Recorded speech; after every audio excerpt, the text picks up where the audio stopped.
An Eastern Conference matchup that will tantalize the entire league at what may be coming in the postseason. We all know the questions.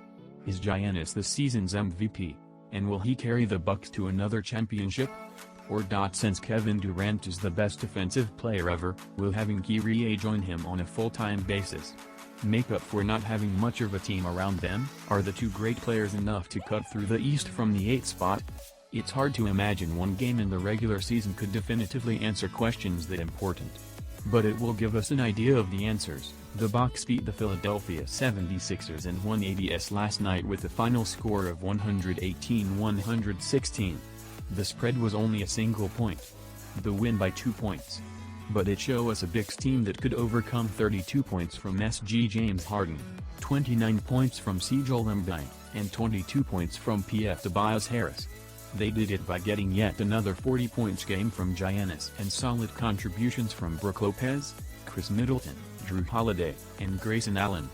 The starting five of the Bucks were clearly the better team in the game. The takeaway is the Bucks can overcome anything if they get a big game from Giannis. The Brooklyn Nets won their last game against the Detroit Pistons. It was a loss ATS. The final score was 130-123 for the Brooklyn win, but the spread was -14.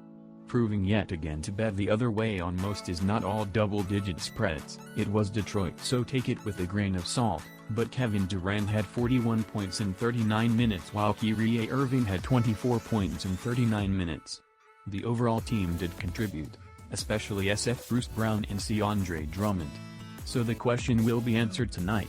Can Giannis take down the big two of the Nets with help from a deeper team? Also, where should we put our gambling dollar? Is this game even worth a big bet?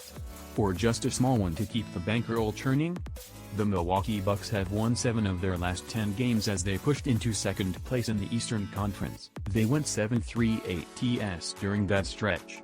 They are undoubtedly led by Giannis Antetokounmpo, who brings averages of 29.9 points per game, 11.6 rebounds per game, 1.5 assists per game, and 55.2% shooting into each game he plays. Giannis will wind up like Michael Jordan and LeBron, comfortably in the Hall of Fame, but knowing full well that the dumb voters stole 3 MVP awards from his resume. He is the best player in the NBA, he has been the best player in the NBA, and he has watched others take the award home. Yes, he has won when he should have 3. The coming years will see more Giannis dominance. Giannis is advertised as being a part of a big three with PG Jrue Holiday and SF Chris Middleton. We all know that is not true.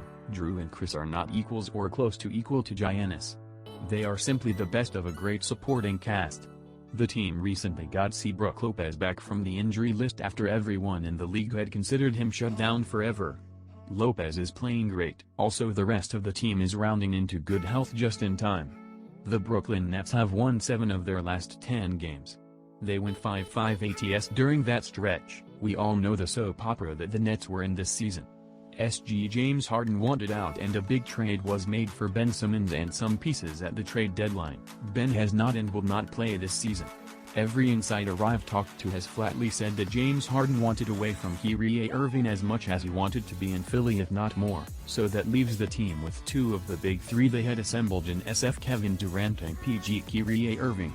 We will never know what those two could have done with James Harden, as we never saw them play together for more than the occasional game here and there. The supporting cast of Andre Drummond, SG Seth Curry, and SF Bruce Brown are all B players. They have individual strengths and weaknesses.